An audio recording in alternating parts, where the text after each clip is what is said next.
Next time kasi galingan nyo, oh. Ang laki ng premyo. Next time, galingan nyo. Dapat pares kasi ulam. Dapat na may adobo cook-off. Sinigang cook-off. No, ganon.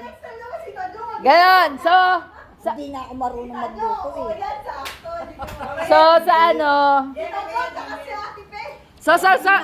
Teka lang. Makinig kayo. So, sa presentation, ang nanalo sa presentation ay ang Team White Sauce. Ang total points nila ay 1.8 points. Kumpara sa Team Red Sauce na 0.9 lang. So, ang susunod, sa bread. Sa bread na may 35%. Ang nanalo ay ang Team Red Sauce. Ang total points nila ay 2.1. At si White Sauce naman ay 0.7 pagdating sa bread.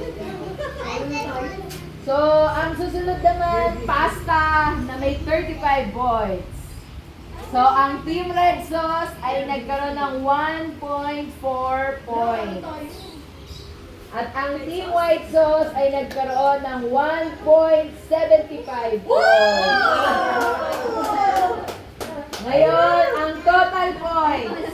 Ang Team Red ay may total points na 4.4. At ang Team White Sauce ay may total points na 4.25 points. Ang nanalo, Team Red Sauce. Alam mo kung ano nagparalo sa inyo? Yung bread. Kasi ang score nyo doon 2.1. Ang white sauce doon 0.7 lang. 6 ang namili ng bread ng Team Red. At tapos, yung sa white sauce, 2 lang ang pumili ng bread nila. Yun ang tiebreaker. Naubos ka naman ako. Sa may ham sa cheese lang. Kasi ang pure cheese lang, di ka tabi pure yung cheese. Hindi lang patis mo ang Ang pumili lang ng bread, yun ang sabihin. Ang pumili lang ng bread nila ng white sauce, si Tito Rick, tsaka si Lawrence. Ay, pangalay kasi. Ba't yung iba hindi siya? Oh! Si awayin mo yung iba. Gusto lang kinain. Gusto lang kinain. Naubos yun. So, congratulations sa Team Red Sauce. Lamak lang sila ng 0.15. 0.15. O, babago sila mamaya din. Sa dinner naman si Ate. Sabi ni Erica, oh, ito lagyan mo ulit ko. Lumasa. Uy, picture na natin yung winning team. Oh, may speech para sa winning team.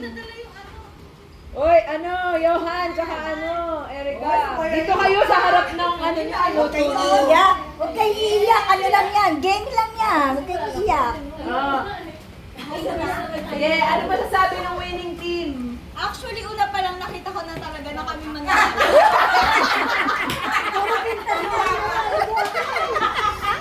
Lalo na nung nakita ko yung bread nila, parang yung amoy kasi hindi siya fragile masyado.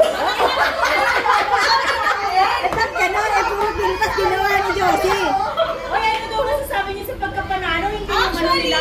Ang hilig ni Johan. Wow! Panalo talaga. Uy, speech! All I can say is that our effort and hard work was not Effort naman siya eh. my effort. It's also my motivation for us to keep on. Wow!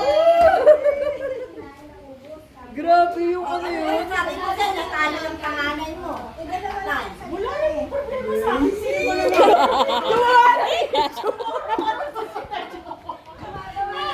Ginawa ko lang sa... Oo nga, dami mo sinabi. Hindi ko nga i-interview. Dahil yung sinabi kanina. Wait, hindi mo na sila pagsasalitain. Sabi si Tadyo, tsaka si Tate Pito. Sa pasta ang nanalo sila Magis, 1.75. Tapos sila 1.4 lang.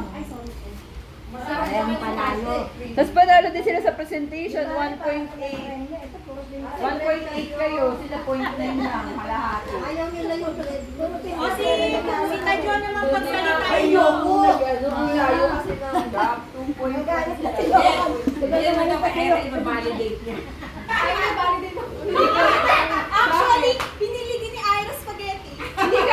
Hindi ka pwede mag-validate, di ba medtech ka? Hindi ka naman di ba CPA? Oh, dahil ba yung ano, ito na yung premyo na nanalo. Kano ba yan? 6 digits? Aba, 2 digits. Oh, dahil lang kayo libre, mag-order kayo ng Chowking halo-halo. Oh, maglibre ng tok nene. Ay, yung talo walang prize. Kawawa.